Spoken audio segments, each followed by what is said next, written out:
Andy, I know you've never been happier than when you're sitting by a warm fire, snuggled up in a flannel and basking in the glow of an old-school budget spreadsheet. It is a special day I can shut down the world for a little me time. In a world full of applications, why do these antiquated documents and spreadsheets still run the world?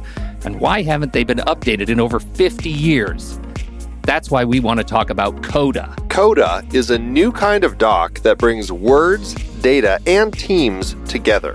It comes with a set of building blocks that anyone can combine to create a doc as powerful as an app. Coda runs our entire business here at True Story FM, from show scheduling across dozens of podcasts and scripts for thousands of episodes, to budgets and plans and wikis and more. Coda lets us see our business in a new light.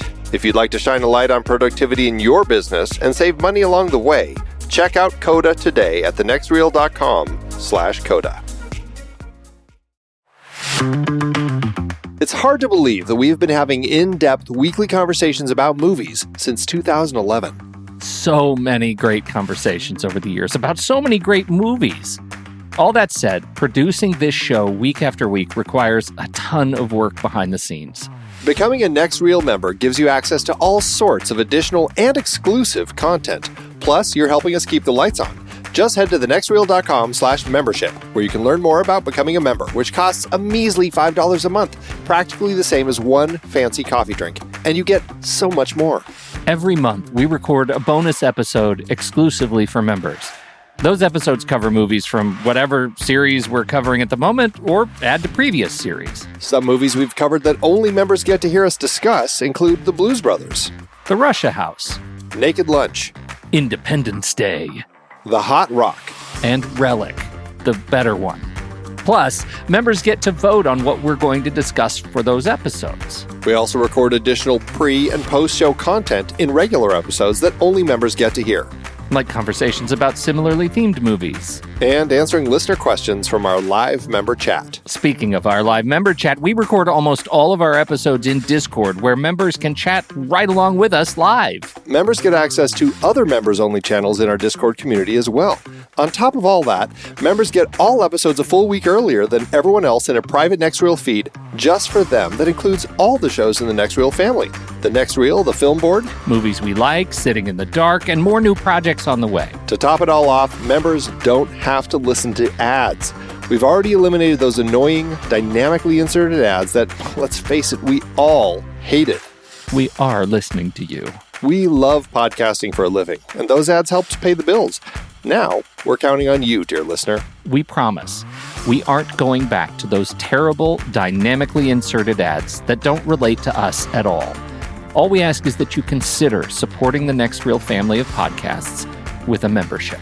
Again, it's $5 per month or $55 per year. Just head to thenextreel.com/membership. thenextreel.com/membership. Get your access to early, ad-free episodes with bonus content, member bonus episodes, and access to member channels and live streams in Discord by signing up today.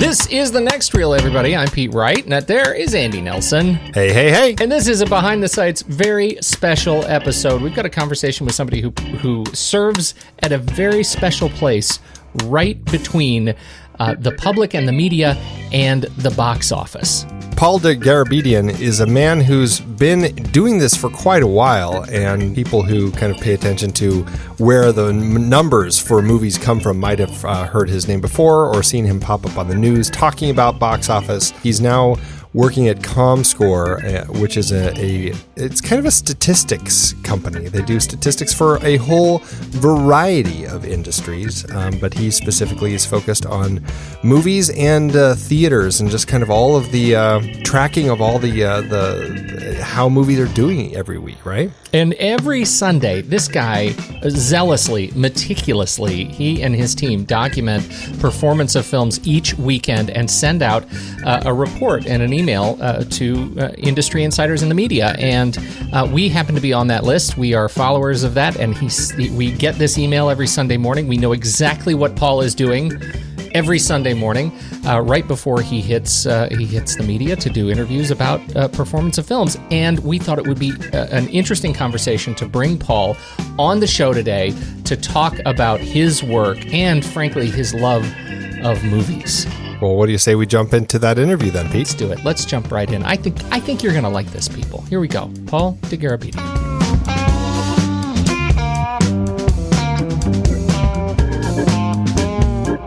Paul Dergarabedian from Comscore. Man, welcome to the show. Andy and Pete, I am honored to be here. Thank you. We're thrilled to have you. We are...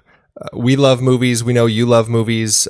We always, at the end of our show for each movie, we talk about statistics of the movie and how it did at the box office. I know that's a big thing in your life. And so we thought it'd be great to get you on the show and talk to you a little bit about you, about your company, about your love for movies, all of that. Yeah, I love it. I'm a big gabber. If you know me, I love to talk, particularly about movies. And I've listened to your guys' stuff, and you just get on a tangent or start riffing. And that's what I'm all about, because when you love movies and numbers and all that, it's pretty exciting way to merge those two things. So I'm all yours. Fantastic. As long as you want me here. Well, first off, kicking us off, give us a sense of Comscore. You're working at Comscore, and what is Comscore? Who is Comscore? What is the kind of the goal of the company? Yeah, the company is a cross-platform measurement company. So we measure everything from movies, obviously, to digital platforms, to set-top boxes, home video, you name it, we measure it. So we're just in the business of compiling all this great information from all these different sources, big screens and small.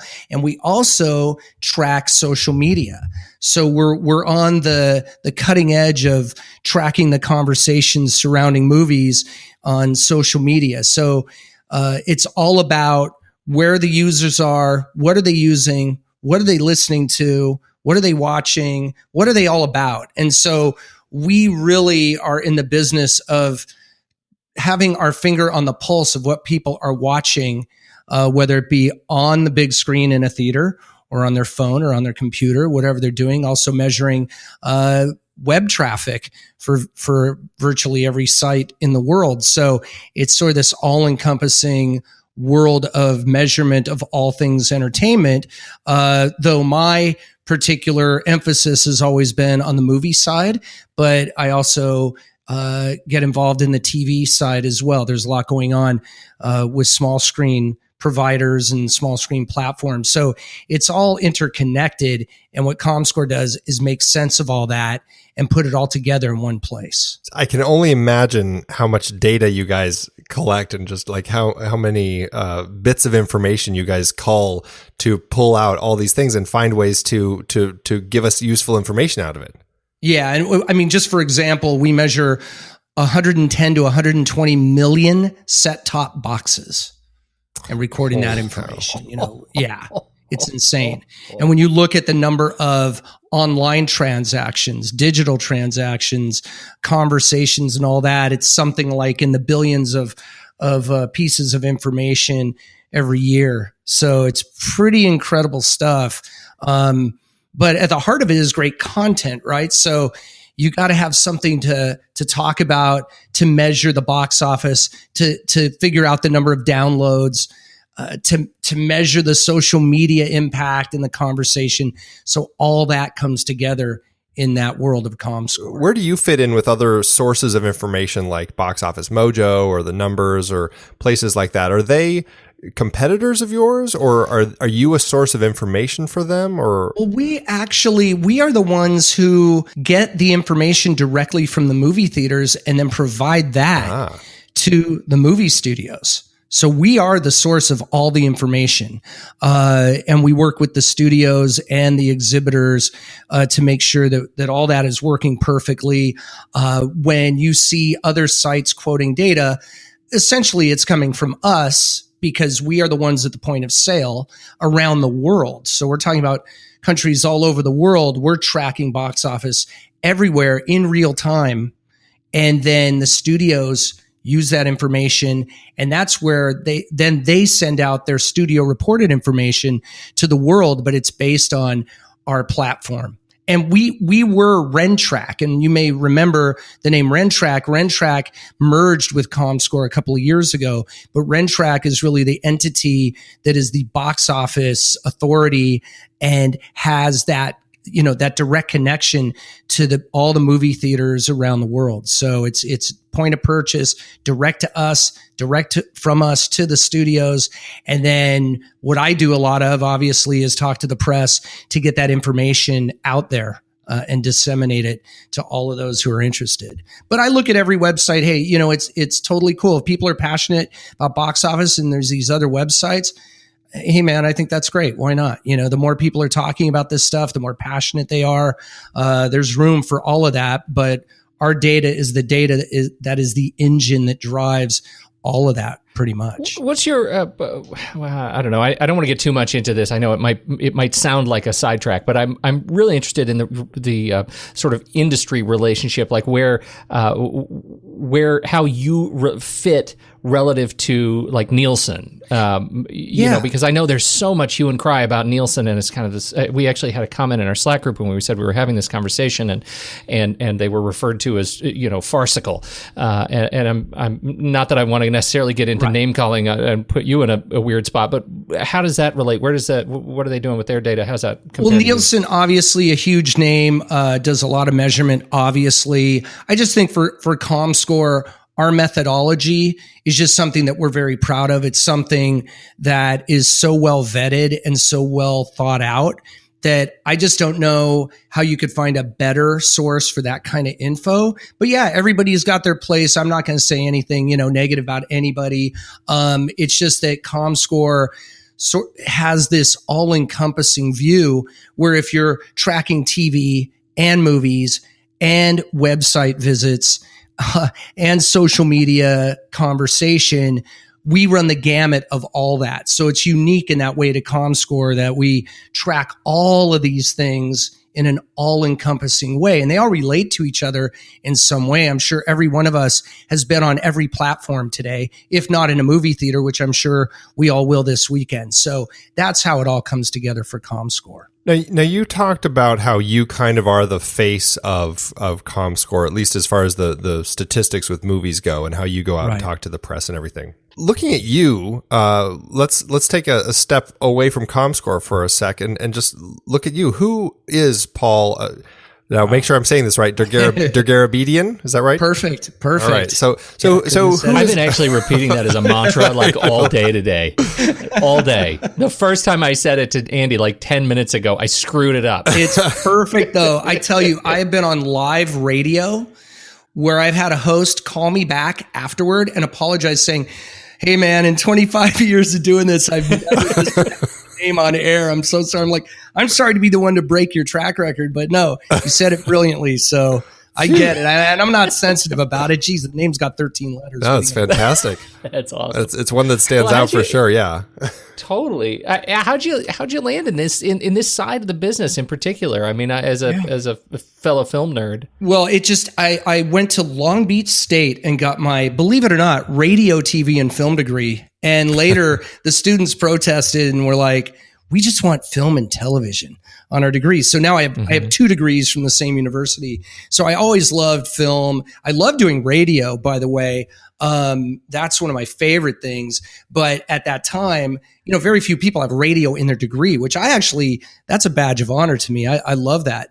But the way and then I went to USC, Annenberg School for Communications, and then promptly couldn't get a job in the movie industry at all. I wound up at a architectural firm down in Irvine. Congratulations. Yes, welcome to the world. Welcome to the world. Welcome to the real world. I think I was 30 years old at the time. And I was like, I've arrived, man. So what I did was I basically bought a video camera and started going around the country filming buildings and interviewing the occupants of the buildings. So I created my own job. And then I used the video toaster. I don't know if people remember that edit footage. I mean, I'm old, man. I'm like, and so that's sort of where I got to at least exercise my love of film and at least filming something, because in school we were doing projects and all that. But really the way I got literally into this business is seeing the chart in the LA Times of the box office top 10, looking at the name at the bottom of that chart, which was Exhibitor Relations Company, and literally playing hooky for my job at the time and going over there and asking the elderly gentleman who ran the business if I could have a job. And he gave me a job on the spot. So I just saw the name, went over there, quit my other job the next day, and got to work over there. And within about 2 years, to his credit, this wonderful gentleman, he was in his 80s at the time. He worked in vaudeville, man. I mean, this guy was the real deal. And he started telling me, I do CNN, but now you're going to do it. And my heart dropped. I'm like, oh, no, I'm not doing that. I'm not going on TV. No way. But then he just threw me into the deep end of the pool. And I just want to say, if you have a great mentor, that's everything. Because he really, without this guy, he really started me on my path. But it was just a passion for movies. And I just figured, like, if I'm not going to be a filmmaker, which I really wanted to be, like probably all of us who love film, but realized I didn't really have the necessary tools to do that, I figured I'd go to the business side of the matter. And when I saw the box office charts, I thought, well, that sounds like a good fit for me. And that was 25 years ago, and I'm still doing it. And I've never stopped. And I started my own company at one point, and then that company was acquired by Hollywood.com. And then after Hollywood.com, I came over to Rentrack, and now Rentrack is part of Comscore. So 25 years later, I'm still doing it. I still love it. I still get up every Sunday morning to do the box office. In 25 years, I've only missed 2 Sunday mornings of doing box office. Wow. I won't go into why. But I literally, that's my Sunday morning, 6:30 a.m. to about noon, just working on the box office and talking to the press. That's really a lot of what I do. Now, where did your love for movies come from? Can you trace it back to a key moment in your childhood, or where did it all start for you? That's a great question. I think all of us have that moment, and movies are so key in so many people's development. And I know that for me, it was 2001: A Space Odyssey. When that movie came out, I was just a kid. I was like 7 or 8 years old.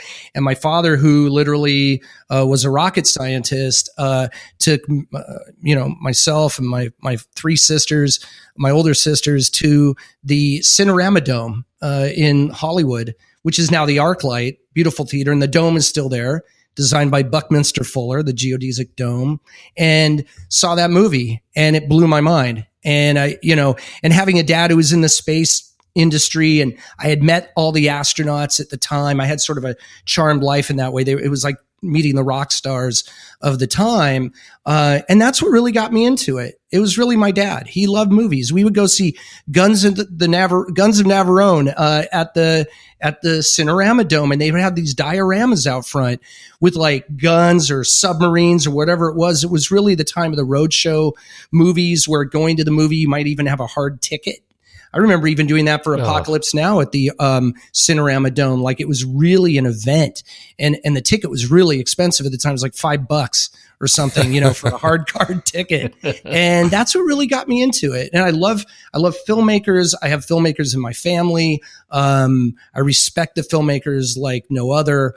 You have to have a real passion for it. So for me, it's not just about dollars and cents. It's about that, but it's also about the love of film. And when I listen to you guys talk, I get it. I'm right there with you. If we were at a bar, drinking whiskey, we could probably talk for hours and hours about movies, because that's what's at the heart of it. But it really comes from, every time I see a movie, I think of my dad. He passed away about 10 years ago to the day, and he was the one who really got me into it. Well, and as a rocket scientist, it seems like you got some of the love of numbers from him also. I didn't. I was the worst math student in the free world. I cannot tell you the frustration of my otherwise mild-mannered father. His name was Paul, also, who was a PhD, Phi Beta Kappa, went to Caltech, all this, and his dumbass son. I was the worst in math. It must have been such a tragedy in his mind.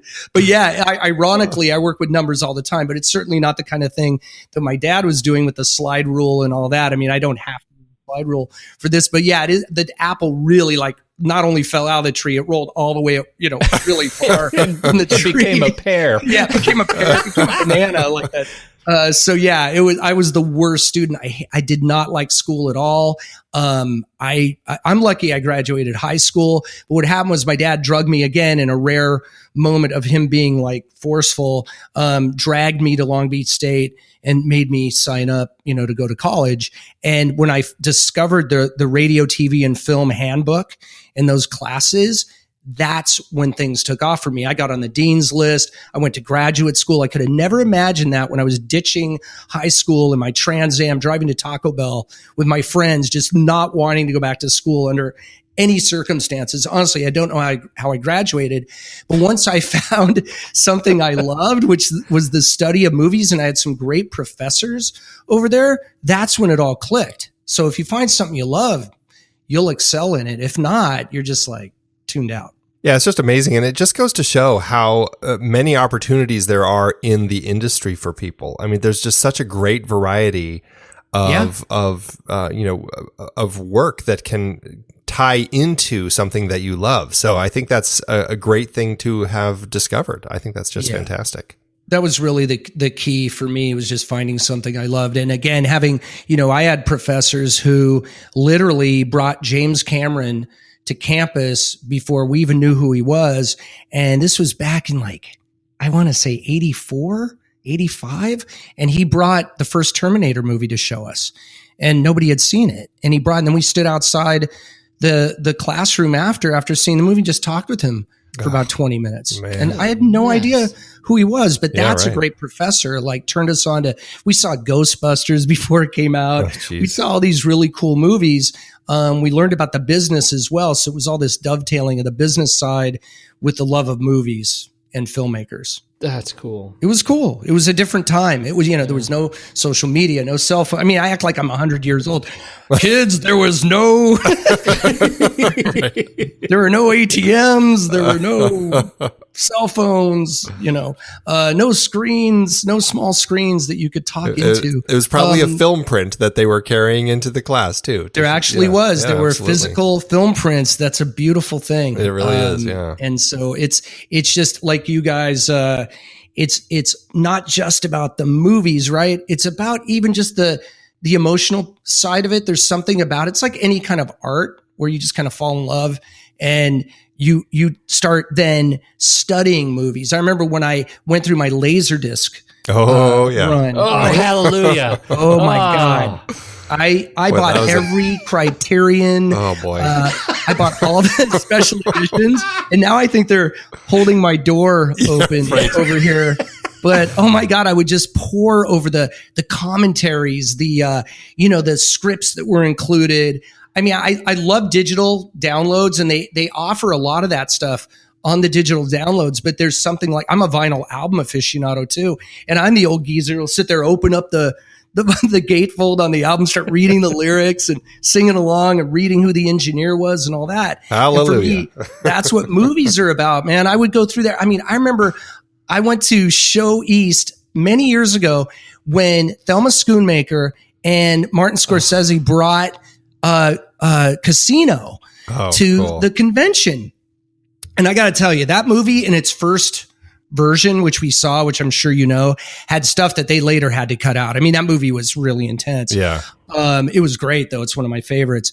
But I walked right past Martin Scorsese and I went up to Thelma Schoonmaker and I'm like, you are my hero. Like and she was like, how do you even know who I am? And you know how I knew? I saw her in the extras on a Criterion edition of a Laserdisc of one of Scorsese's movies. And I just knew who she was and I worship her. So that it's cool when you meet your heroes like that. And that was really cool. It's the thing I think people don't understand about, like, when you really, when you cross the transom, right? When you cross that gap from the guy who just goes to movies and enjoys going to movies, but, goes to movies because that's where the dates go, to the guy who's reading the liner notes and doing all the things. They don't understand why movies can hurt your feelings when they're not great. Yeah. You know what I mean? Like, Yes, I do. I'm telling you, we before we started talking, as this whole Justice League thing came up, before we pushed the record button, that movie hurts my feelings. I haven't even seen it yet, but it hurts my feelings. I'm gonna go see it this weekend. I'm gonna contribute. My dollars will be in your chart on Sunday. Yes, but I like that. It already hurts my feelings because I love it so much. I'm so passionately connected to this whole thing, and I just don't think people understand us, man. No, that's a really interesting point. I actually feel hurt as well when I really excited to see a movie and it doesn't measure up, or the buzz on the street is that it doesn't measure up or whatever. Yeah. But I think that's really important because the way you feel about a movie is important. So the difference to me between like and loving a movie could be $200 or $300 million worldwide. So there's some movies that people didn't love. They didn't, there wasn't that passion surrounding them, but yet they get to almost 900 or, almost $1 billion. Had people loved the movie, then I think it pushes it over the top. And, for studios, do you want love or money? Well, the best is to have both, right? If you have take, for example, The Force Awakens, that was the perfect and there's other examples too. Yeah, right. A great movie. You just came out of there on a high, but also look what's going on with Thor right now. Look what's going on with Ragnarok. Thor is just a blast. Yeah. I mean, I'd pay double for that movie because the experience I got. It was so fun. Don't tell anybody that, but I would. I think the best movies of this year, Logan is in my top, maybe my top 10 of all time. I loved Logan. Spider-Man Homecoming was another one that reinvented the genre in a way. Thor took a concept, and I love the nimbleness of these filmmakers where they can say, we're going to take Logan, this character, in a different direction. And it wasn't just about making it R-rated. They were using the R-rated or the R rating not to shock you, but to take the character where that character really needed to go. If you're a hard drinking, hard living, guy who's trying to hang up his spurs, you're not going to go PG-13 with that. But Mangold did it in such a great way. I mean, I love that movie. I actually will say, and this may sound like heresy to a lot of people because we're down 5% on box office this year. We had the lowest grossing summer in 20 years. We had one of the lowest August grossing months in 20 years. We had one of the worst Octobers ever. But I will tell you, this year, I've loved and bought more of the movies, which is my example of when I love a movie or how I manifest loving a movie. If I buy it for my home viewing, that's when I know I love a movie. I have bought more movies to watch at home over and over this year. Logan among them, Split, Get Out, It, I thought was great. Wonder Woman was awesome. I mean, I could name American Made, I thought was great with Tom Cruise. There, in my opinion, despite the downturn in box office, there were some, I can't cuss on air here, but there were some freaking great movies this year. Well, maybe I could, but there were just some amazing movies this year. But that gets lost when, a lot of people, and I'm not naming names, but a lot of people like to jump on the fact that the box office is down.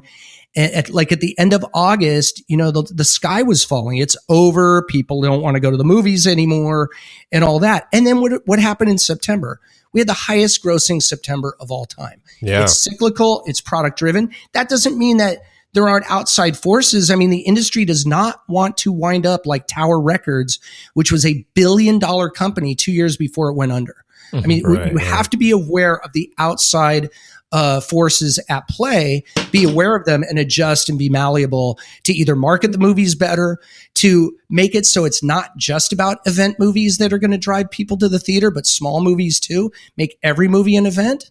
So I don't have all the answers. I just know that, there is a change in the weather here and all the signs are there. So it's time for, if people are worried about the film industry or the theatrical side or going to the cinema as an art form or as a way to go see movies, it's not going anywhere, but it does have to evolve. What's your take on a movie like, this is last year, Miss Sloane, Jessica Chastain? There's a movie that the guys on another one of the shows we do here on the Next Reel, Trailer Rewind, did a review of Miss Sloane. And by all rights, that's a terrific movie that was absolutely and dramatically underrepresented in terms of box office. How did these, what happened? What was the perfect storm there?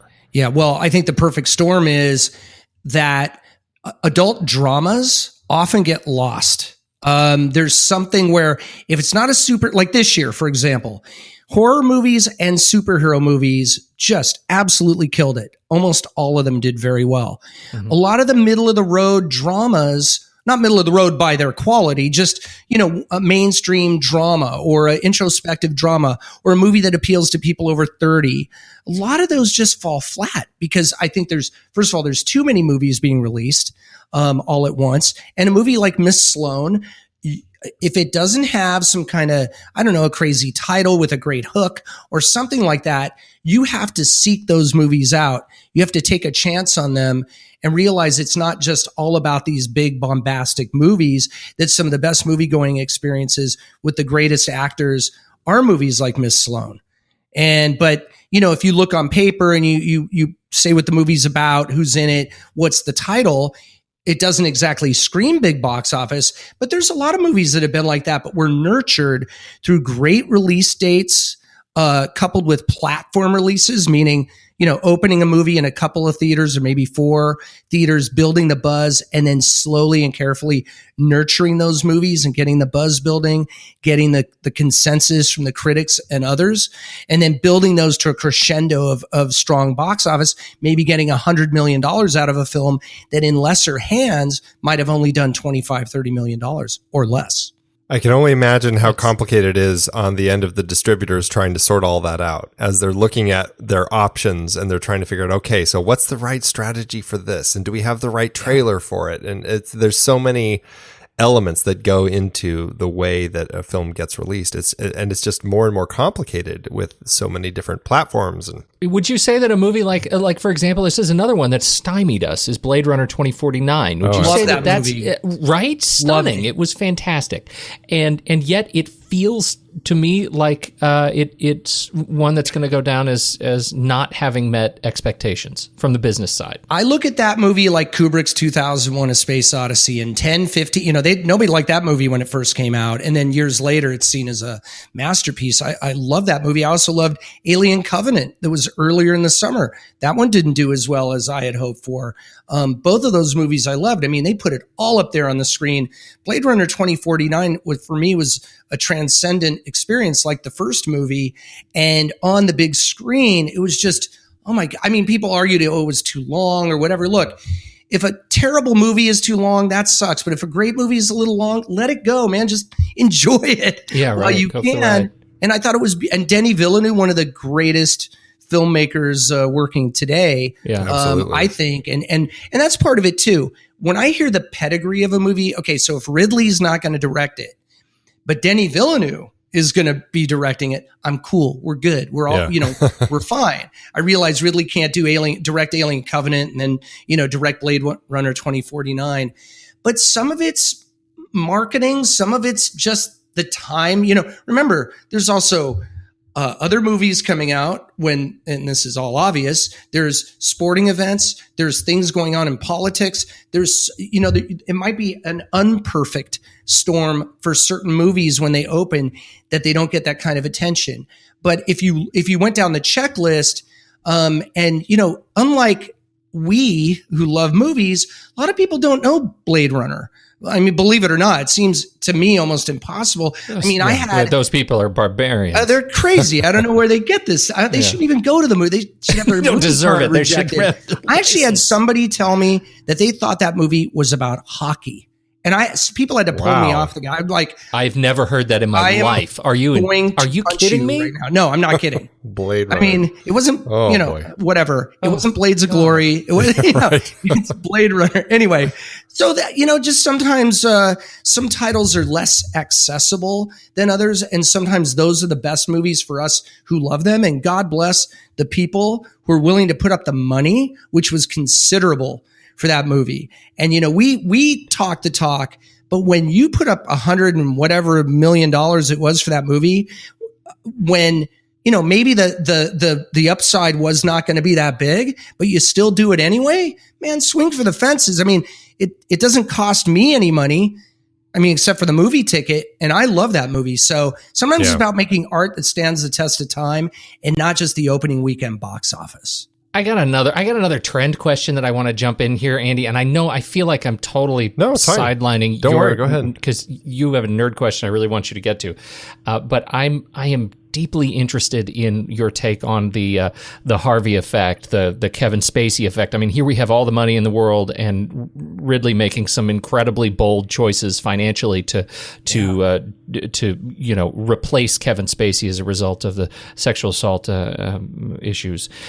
Is this becoming something we need to keep an eye on from the box office perspective? Is there a Spacey Harvey trend that's going to impact I hope not. I mean, I can understand, and by the way, I've stayed out of this whole thing completely because it's just not within my wheelhouse. I don't even like to comment on it. But what I will say is that the filmmakers and producers generally know what's best for their movie, and if they're looking at this and saying, whatever is going on here, we have to fix this. Otherwise, this movie that people have spent probably the better part of a year or more, tons of people worked on, really, passionately worked on for all this time, all the fellow actors, everyone, above the line and below the line who worked on that movie. Sometimes you got to make some really tough choices. Now, sometimes it's just about moving a release date because it's not going to work or the movie's not ready. And that used to send a red flag. So nobody wanted to do it. But in this case, I think they made the right choice because sometimes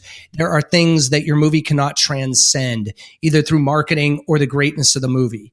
And that may have been one of those instances, but it's certainly not a positive situation for Hollywood in any way, shape, or form, and for any industry for that matter. It's a very unfortunate situation.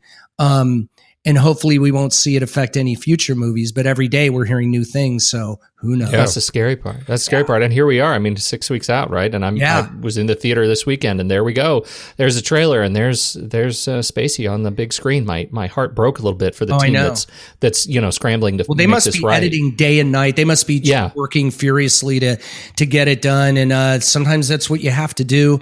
There've been other instances of movies, not for this reason, thankfully, but where actors or actresses had to be replaced, and they're pretty adept at doing that. But that is a pretty short time frame. But you're talking about a master filmmaker, a production team like no other, and I'm confident they can get it done. Yeah, and really state of the art technology. I mean, it's unbelievable what they can do if they, what they're at least able to do. That's right. Andy, I'm sorry. That's right. No, I was just going to throw in there, and then there are films like I Love You, Daddy, Louis C.K.'s film that the world may never see. Now, who knows what's going to happen with that one? That's right. And the saddest part of that is, again, the people who, by the way, I was talking to a filmmaker friend of mine today because, I like to surround myself with people with more talent than I, who can actually make movies rather than just watch them like I do. But we were talking about the fact that, you work just as hard on a movie, whether, when you drop that movie into the marketplace and it gets terrible reviews or great reviews, I would argue there's the same amount of work that goes into it. Nobody's on a set thinking, oh, this movie's going to get a 1-star review or a low percentage score or whatever. So there's people, it's like a company, right? But it's a temporary one. You're all working together towards this one goal. And it takes a lot of people to make a movie. And when you work on that movie, you, particularly if you're the writer, director, whatever, the ultimate goal is to have that movie seen by other people. But with this situation, this unprecedented situation that's going on, some movies are becoming casualties of that. And it's really unfortunate for all the people who had no wrongdoing in the scenario. The I Love You, Daddy is only a little bit different because of the sort of nauseatingly parallel story that it's telling. That adds an additional layer onto it, no question about it. So movie statistics. So you've got one side of them where you've got the budget and how much the studio spends on the prints and advertising and all of that, which they often try to hide from all of us. On the other side of the movie statistics, you have, all the people buying tickets. You have, but that even gets broken down into number of screens it's playing on, the different formats that it's in, like 3D or IMAX, how much the ticket costs in different places, the country where it's getting released, the form of its release, even the year of its release ends up kind of affecting it. Those are just like internal factors. Then, of course, you have all the nearly impossible external factors like, are there wars that started, or giant TV shows that premiered a certain weekend, or like we just talked about, the Harvey factor, or other things happening in the world and entertainment that could affect a movie's release. So with all of this stuff that you have coming your way, how do you guys decide what information to use when you're tracking these movies and reporting on their successes and failures? Yeah, that's a really good question, because for some movies, the per theater average could be the highest of the weekend, but that movie might be number 10 or 12. So nobody talks about it. And that's why we are, starting to, we're thinking about doing another chart, which we've done before. But I think in today's world, there's so many movies like from Fathom events, these Met Opera, but also other kinds of events, film-based events that are, maybe over the, one night during the week, but they make tons of money. I know that iPick is doing like magic, like live magic, and doing very well with it. Wow. But it's not a movie, but it's live. Heard of that. Actually, you get Doctor Strange up there. I mean, it could be really cool. But it is very interesting what you're saying, because what we do is we talk about the top 10. That's a given. We do that every week. But when you start digging down, we have a product called Post Track, which digs into the demos, the demographics and the psychographics of the audience. And it's really comprehensive.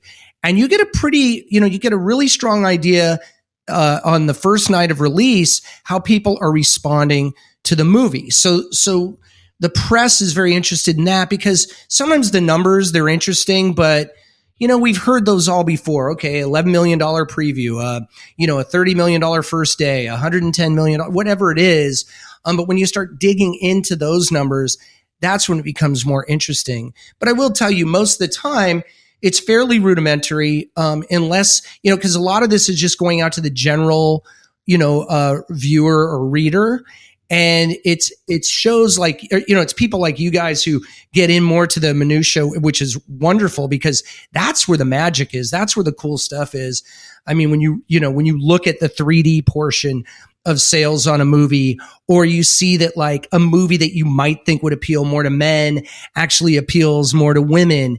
And so sometimes through the demographics, you may find out that, women love horror movies almost more than men, or that, older moviegoers like one kind of movie, but not another. That stuff is really kind of interesting. So it is kind of hard to figure out what to fixate on, what to present. So every Sunday I write a commentary that just kind of goes into each movie, kind of interesting tidbits that I find. And for example, like this weekend, which I think it will, Justice League earns over $100 million this weekend. That's a $100 million opening just 2 weeks after Thor had a $122 million opening. That'd be the first time outside of the summer where two movies in November in the same year earned over $100 million in their opening weekend. It's happened in the summer. It's never happened in November. So that's kind of interesting to me. How does that happen? And it shows you the power of superhero movies this year. Every single one has done well. I'm hoping Justice League, we have to go see it, decide for ourselves, but I'm hoping it follows in the footsteps of Logan, Guardians 2, Spider-Man, Wonder Woman, and Thor. So we'll see how that all plays out. Horror movies, for example, they have just been killing it, no pun intended, this year. From from Split and Get Out to It, Happy Death Day, Annabelle Creation, Jigsaw, even, right? Jigsaw, even. Yeah. You look at those horror movies from this year; they've all done really well. I think part of that is the youth audience, as they say, loves horror, always have. And it just particularly struck a chord because younger viewers who technically couldn't buy a ticket on their own, because it was, after all, rated R. The fact that it was rated R made it more appealing. It was forbidden fruit. You go to school on, Monday or Tuesday and say, I saw it. And they're like, oh, wow, how'd you see that? Or who'd you see it with? How did you sneak in? Like, how did you get in to see the movie? So there has to be, for me, some level of event ism, if that's even a word, or an event idea tied to a movie, whether it be, hey, it's a superhero movie, Aquaman and Wonder Woman are in this superhero movie, so you have to go see it, or it's R-rated and you're not supposed to see it. That makes it an event too. How do you make things cool for the younger audiences who everyone says are staying away from the movie theater. I don't think they are, but you just got to make movies that speak to them. But that also means, I believe, having executives either hiring or at least talking to the not typical person, like the younger person who can tell you really what's cool and what's not.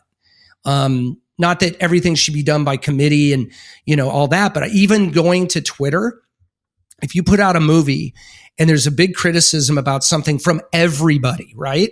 This is free advice. It may be only worth that price, but it's free. No, but in some cases, it might be worth its weight in gold. If people are telling you, we like this, we don't like that, that's like, people pay to have audiences watch a movie and tell them. Well, this way you get it for free. You just go on the internet. Everyone's an expert. Everyone's a critic, as they used to always say. And you can learn a lot from that. And I think the filmmakers and the studios who are smart look at those comments and take them to heart. Not all of them. Some ideas are going to be ridiculous or won't make sense for a future movie. But there's a lot of great information out there that studios and executives and everybody in the business can learn from that. Though, of course, your vision for your movie should stay pure. I don't believe in changing something just for marketing reasons, because then everybody smells a rat on that. It has to be organic, but at least be informed as to what the audience is saying. Well, and I think that's actually pretty important when it comes to even just the test audiences. I think test audiences can be beneficial to the filmmaker if they understand how to listen to it and kind of take that advice, but modifying stuff maybe, that they were already looking at possibly not working or things to change. Right. I think that can actually help make a better film. It's when they kind of start losing track of what it is and they start changing things just because, they didn't like this, let's get a new composer in, let's tack on a whole new ending, and all of a sudden you watch it and it's like, wow, they really just made that 10 times worse. You can destroy a movie that way. It'd be like, like they say, too many cooks in the kitchen. Yeah. If you have too many people getting their hand in it, then you're going to destroy it. But if you bring in a really brilliant chef to kind of help you out, or collectively, some really smart ideas that may come from a test audience or even from the Twitter sphere or social media, why not give it a shot? Now, if you do that and then everybody hates those ideas, well, then, I don't know if you can win. But remember too, it's an art form. There are no right answers. And when you start treating movies like widgets, then you have a real problem. But on the other hand, if you're just creating movies that are super esoteric, have no appeal to anyone other than yourself, well, then that's also a problem. But that's the coolest movies, or the ones in my mind that really work, is something like Logan, which I'm going back to because obviously I loved it. But that's a movie where they really took some risks. I mean, the way that children were portrayed in that movie, the peril that kids were put in. I mean, on paper, you'd be like, oh my, you can't do this, right? And having the anti-hero who we all, are rooting for. On many levels, that's a movie that a studio could have said, no, you're going to make it PG-13 because if we go R, you're going to alienate the audience and we won't have as big of box office. But because Mangold and company were so pure, and I've watched the behind the scenes on that movie, of course, in their vision, and so steadfast in it, the movie, it was baked into that movie, all that love and organic love of the material, and it just really showed. Well, this is what I'm hoping we're going to see. And I think Marvel is actually, interestingly, doing some really interesting things with these properties, right? We have Logan, we have Deadpool, where they're again pushing the boundaries and making sort of an adult-oriented, violent comedy superhero story. We're seeing genre within genre now, and I am looking forward of course I'm looking forward to Black Panther. I'm absolutely very eager to see that movie, and I love what Taika Waititi did with Thor. But New Mutants is one I'm probably more excited than anything else, because again, now we get to see another kind of horror. What happens when we have that sort of horror thriller munged together with this superhero film, property? Yeah. I think that's really exciting. It is really exciting. And that's the best part of all this. When you have filmmakers given enough latitude to do something really cool and studios and production companies willing to go along with their vision.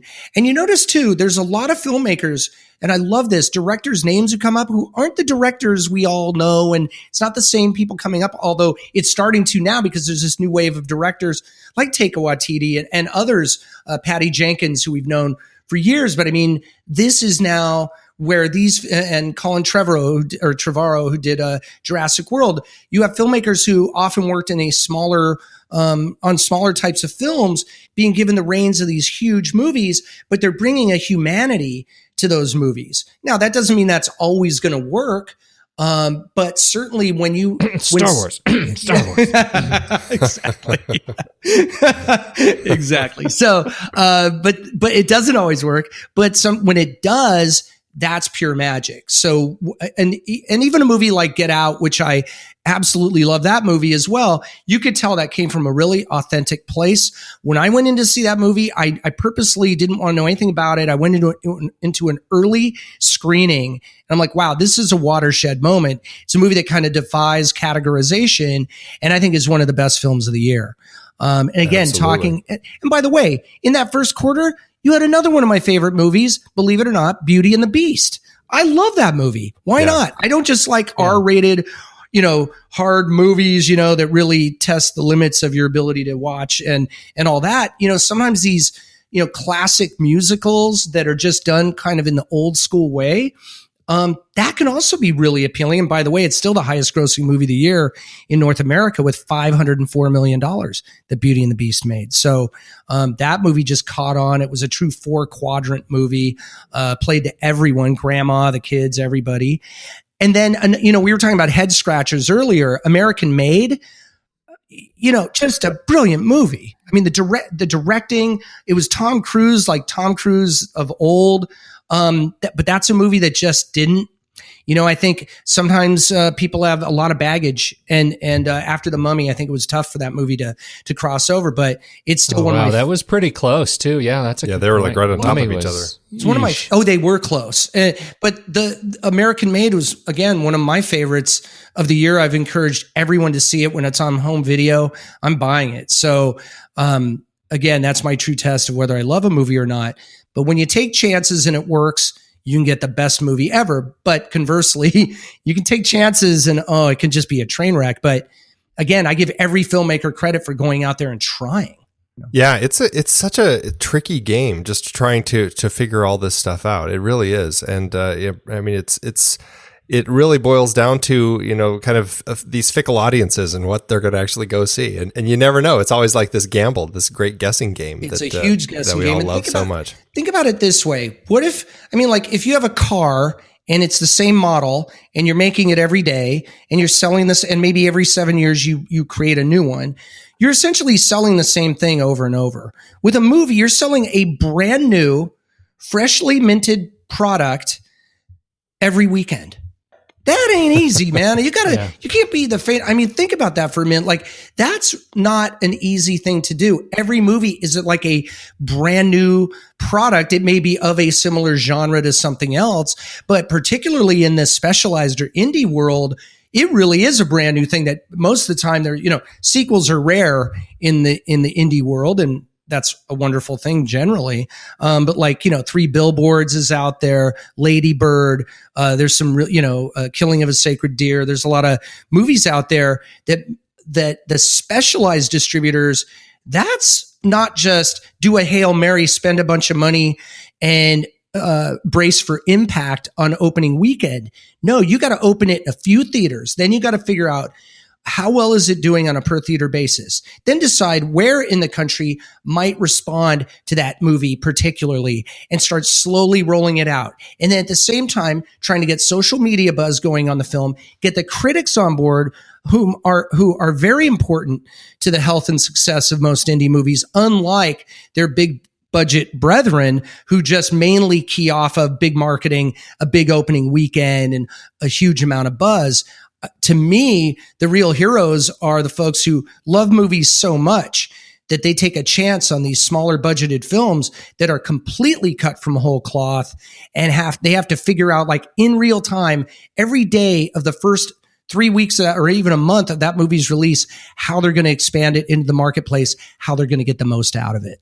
Yeah, kudos to A24. We talk about them quite a bit on the show. They do great stuff. But also Neon, The Orchard. I mean, they're all really just distributing some really unique films, and it's great to have them out there doing that. It's great. There's a one of our listeners sent a comment or a question for you over on our Slack group. What do you think that this ever-increasing focus on box office means for the industry, where sometimes these original ideas are struggling to be heard amidst all these endless sequels and prequels and remakes and reboots? Because, I mean, existing IPs, they are so much safer. And, I don't know, did it stem from kind of the corporatization of the studios, the blockbuster craze born in the 70s? Where did this all come from? Do you have any sense? That's a great question, because I'm torn all the time. Because what do? I'm always talking about box office, and I can't just say to every person, but I love movies too. It's like, maybe like I'm putting a number on your movie or on this movie, but I love movies. I think it just comes from a fear of risk. If the whole sequelization of the entire world came out of this notion that if it worked the first time, it'll work the second time. And there's already a built-in familiarity with the subject matter, the characters, or even just the title of the movie. But again, if it comes from an authentic place and it's great, I don't care if there's an 8, 9, or a 10 next to your movie. It's not about categorization. It's about quality. But I agree with the person who's asking the question. Sometimes it makes it then harder for less commercial movies to get greenlit, or to even get noticed, or to have the marketing muscle put behind them. Some of the best movies cost less to make than it would to market them on a nationwide basis. So it's hard to get them noticed. But it's sort of a chicken and the egg thing. How do you get a small movie noticed if it's a small movie and you can't market it everywhere?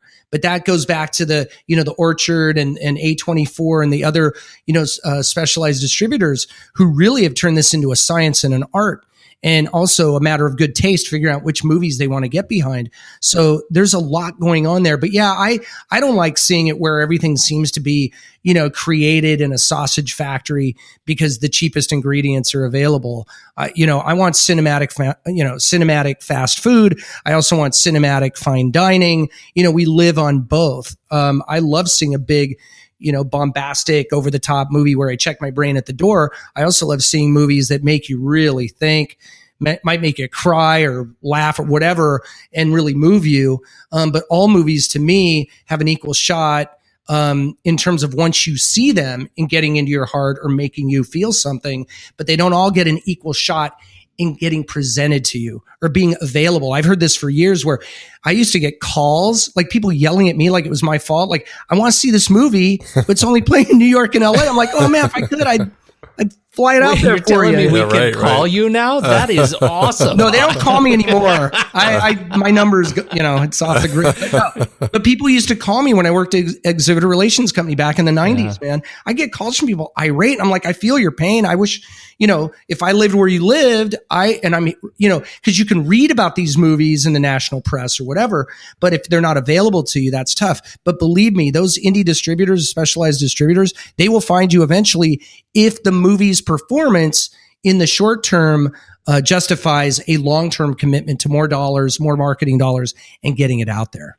Yeah. Well, that's, it leads to another sort of side of the question. That is that of theater owners, right? And the role that the theater owners and the chains are having in sort of deciding so you may have heard my birthday is on Monday, and it's a national holiday. I heard about it. Yeah, it's kind of a big deal. And you're supposed to take the day off and see movies all day. That's what you do Everyone should do that. Everyone should do that. Right. I figured you'd be a supporter. Oh, totally. I scroll down my theater list, my local Saturday. I go on a fan Fandango, I scroll down, it's all the same posters. It's all the same posters. And I've seen them, or I'm going to wait and see them when they're in home. I know there are other great movies out there, but I also know that there is this trend. All of the theaters in my area have been completely retrofit. All of the theaters now have the great big seats with they're all the electronic recliners. They're all trying these fantastic things to get me to come in to see the Atmos conversions. They're spending a ton of dough to make the food better and have a wait staff in the big adults only sections. I mean, they're really doing the yeoman's work in changing the nature of cinema, but how much is that impacting their decisions not to bring in the movies that they know aren't going to help them pay back this investment? Well, do you have another hour? Because I mean, you now have 90 seconds, Paul. Thank you. That's a great question. I got to give it up for, I live in near Westlake Village in California, and there's a Cinépolis out here. And this isn't exactly the indie movie side or the specialized side, but they have a thing called Handpicked, where they show, I saw Clockwork Orange there on the big screen, Dirty Harry there on the big screen. Every week, Big Lebowski, Fight Club they just showed. I love that. And that's a big chain. I mean, these are these are the reclining electronics or electric seats, the bar, the great food. You push the button, you're like in first class on an airplane. You get all that stuff brought to you.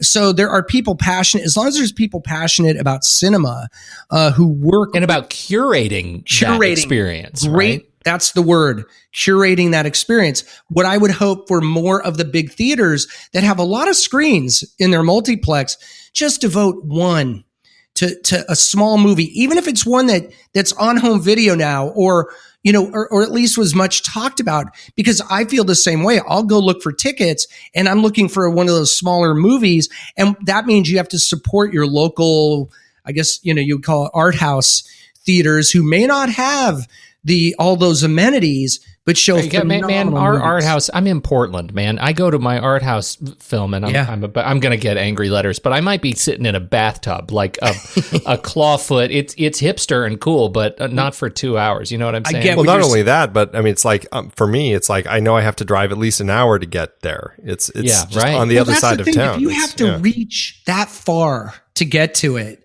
that's not necessarily a good thing. And that's where, for me, the small screen, even though this is sort of heresy, but I think it applies to some smaller films, play those day and date. In other words, if there's a film that's only going to be in 4 theaters nationwide, why not let people discover that film on iTunes or wherever it is? Absolutely. And I don't know that the exhibitors should be afraid of that. I know there's always this fear of a slippery slope towards day and date on Star Wars. Well, that is not going to happen. But and every filmmaker I know, they want their film on the big screen. I mean, and I respect that totally. But if there are movies that I've seen that played in one theater in Pasadena, which is pretty far from where I live. I've gone and seen it, even though it was playing on the small screen the same night. There's movies like that where every once in a while you'll have a film like that, but that's more the exception. But I think there has to be a way for independent film to have a platform, a place where, and this does happen. I'm not saying it doesn't happen at all, but at least if I can't see it on the big screen, and maybe I never will be able to in my town, I would even think the filmmaker would want you to be able to see it. Because if nobody sees it, it's like the, tree falling in the forest. Absolutely. Just getting the eyes. I mean, that's the thing. You want people to have the experience, and I think that's just such a critical part of it. So yeah, it is. And I know for a lot of filmmakers, they will hold out till they get on the big screen, and some people will, 4-wall or rent out the theater and show their movie on the big screen, and I think that's awesome. But you ultimately, unless you're just making the movie for yourself, sometimes I think you may have to compromise and have a small screen release. But hopefully out of that or in concert with that, you can have a big screen release as well. I want to jump back into financials for a quick sec. Just as far as historical data and information, on our show, we try to, for each movie that we talk about, we try to kind of talk about the financials, the budget and its box office and all that. But it's always tricky because I'm always trying to balance it for inflation and kind of, compare, or it gets really tricky if it's a foreign film and I'm trying to, balance foreign currencies, and it just gets really crazy. But, we do look at how profitable a movie is compared to its cost and all that. We also have this, we've decided it's a brilliant comparison that everybody should use. It's called the adjusted profit per finished minute.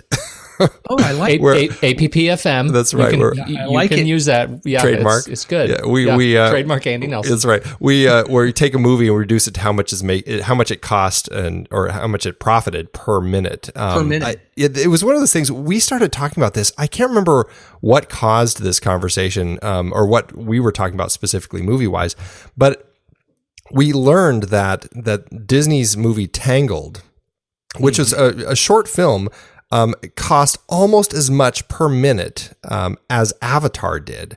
Wow. Right? Sorry, not cost, but the adjusted profit. Cost as much. It was the adjusted profit per finished minute. Sorry, not cost, but it's profit, like when you look at how much those two films made. It was like mind boggling. It's like, God, but Avatar was like so long and Tangled was so short. So, but they spent so much money on it. I think this is the new normal. Well, we came up with this because it's like, there's really no perfect way to track a film's overall success over time, or at least we haven't found one. It is really, you are not alone, my friends. Yeah, it's tricky. I deal with this all the time, and generally, you're right. I used to go through hell trying to get budget figures. Now some studios will just put it out there so they can get ahead of the curve and control that message. But, the profitability of movies is something people love to study. Also, I've been, a lot of people say, well, why aren't you adjusting for inflation? It's kind of BS to compare a movie today with an average ticket price of whatever, 10, 12 bucks to a movie from 20 years ago. And that's a valid point. And that when we talk about record-breaking box office like we had in 2016 of $11.4 billion, that doesn't really hold because of the, cost of inflation. But I would argue that the fact that we had a record-breaking year last year is really impressive considering the amount of technology inflation that's gone on. In other words, when all you had was movies and TV, and before that, just movies and maybe the radio and sporting events during the day, there were 60, 70 million people a week going to the movies right after World War II.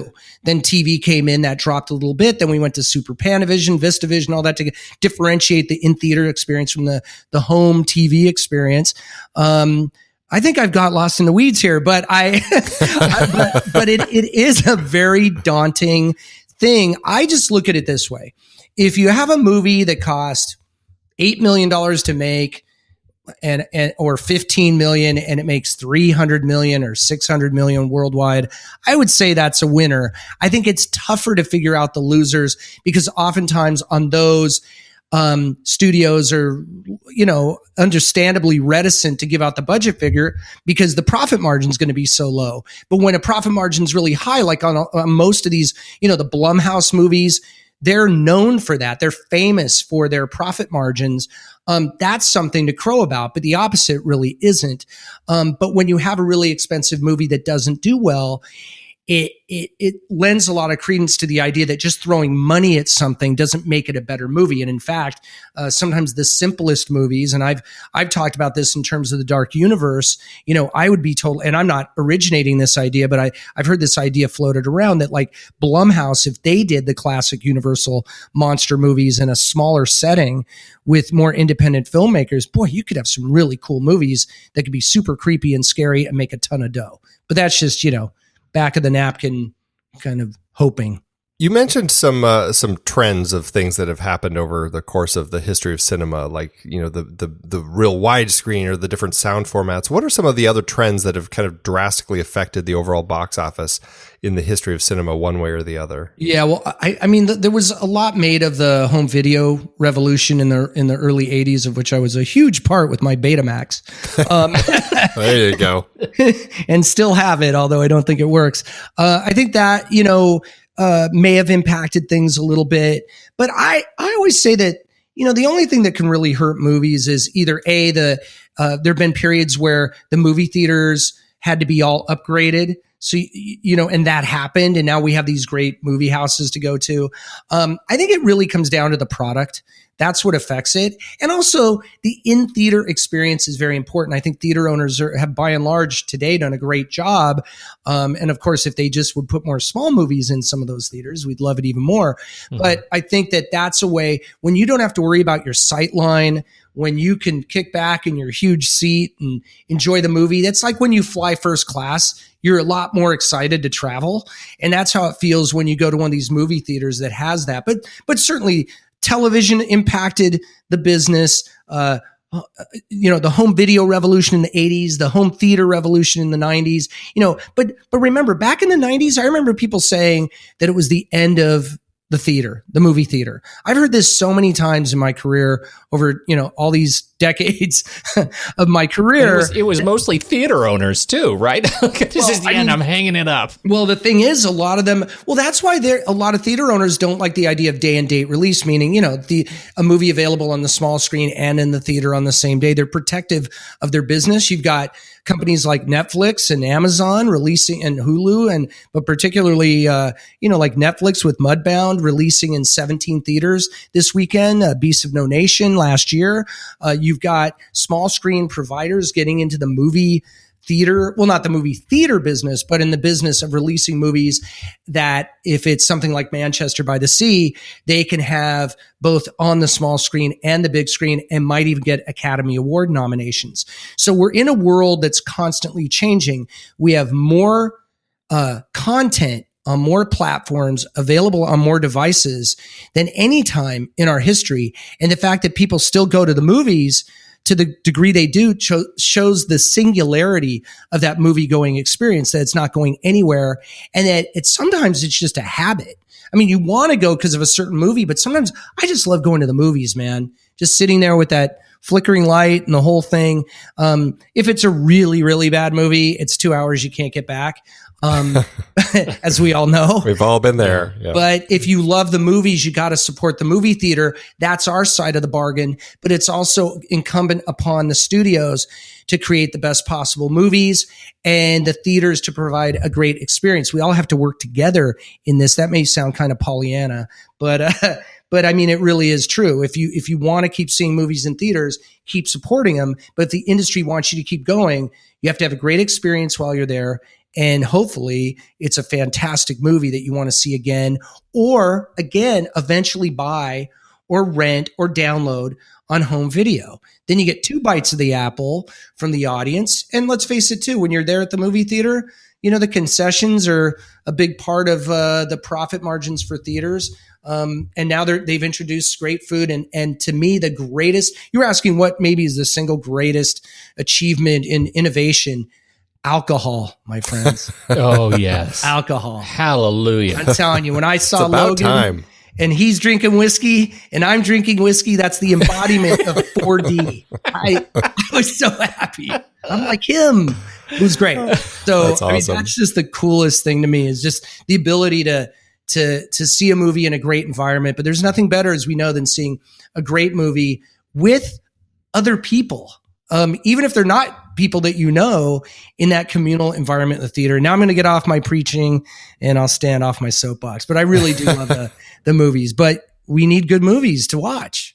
That's part of it. Well, let's scoot one more soapbox up for you. Are you a movie pass holder? And what's your thought? No, I mean, I'm not against it. I'm not for it. I don't know enough about it. I think to me, anything like that, if you use it, that's great. I think a lot of people buy things that give you a value add by, you're getting a volume, you're getting many tickets for one flat rate. I found that most scenarios with that, I'm not casting any aspersions on MoviePass, but a lot of scenarios like that, if you don't use it, then you're not getting the value out of it. I know that that's the model, right? Well, they count on it. Yeah, it's right? like going to the gym, right? Exactly. They rely on those people. I have kept many a gym afloat, gentlemen. I have done that. It's on the weight of that is on my back. Calories, so that's right. but that, look, anything to get more people in the theater is great for concessions and all that.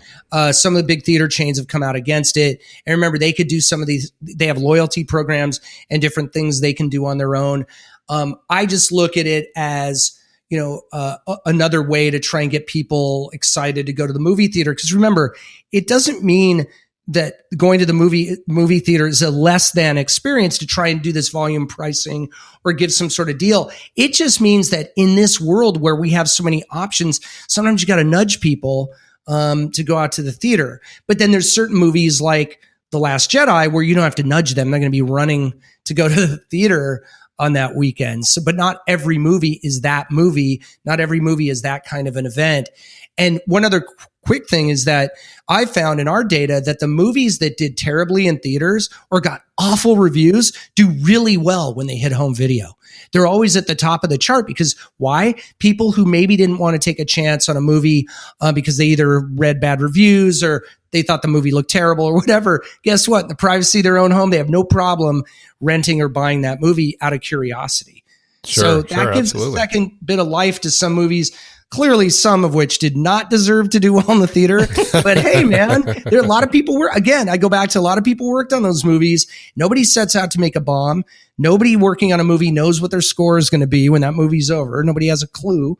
And then that's a way for people to at least see movies that they might have been curious about. Well, we're getting about time to wrapping this up, but we have one more question for you, and I think it may be the most enjoyable one to talk about. What is your favorite movie? You've talked about Logan being maybe in your top 10, but what's your all-time favorite? My all-time favorite, I just got to go back to it every single time, is Goodfellas. Oh, there you go. I know it's just one of those movies that's probably on everyone's list, but it stands the test of time. And actually, funnily, or if that's a word, this year was like the 37th anniversary. There was some weird anniversary of it. And I got to talk about the movie to a journalist. And I was just like a little kid talking about it. If you go back, to me, it's one of those few movies. There are very few perfect, quote unquote, movies where the beginning, the middle, and the end are perfect. And the music and the narration, the voiceover and everything, to me, it was perfect. But I'll tell you, Royal Tenenbaums is on my list. I mean, I've got a really diverse list of movies, but if you're going to pin me down to one movie, it still remains and probably always will be Goodfellas. Great choice. That is fantastic. Thing of beauty. Yep.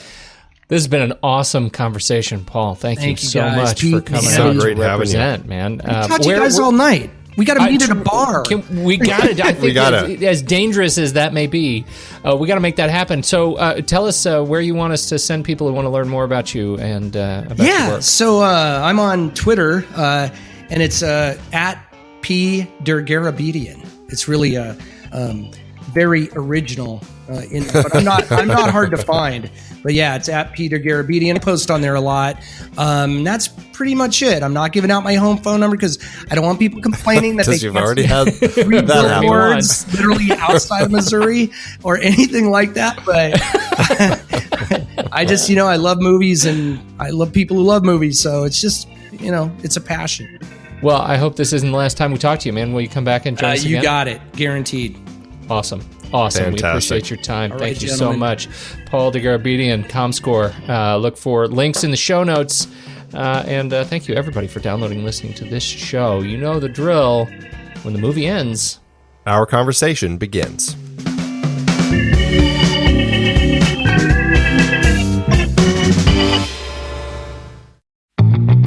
I love the conversations that so many of our hosts have had on their shows. Steve and JJ on Trailer Rewind, Ray and Ocean on Silver Linings, even Tommy's short-lived Wait, Hear Me Out. So many listeners want to make sure they've watched the movie before tuning in to any discussion on our podcasts. Well, the best way to watch the movie is to look it up on our watch page. Our watch page lists all the movies that we have discussed on all the shows from the Next Reel's family of podcasts, including the one you're listening to right now.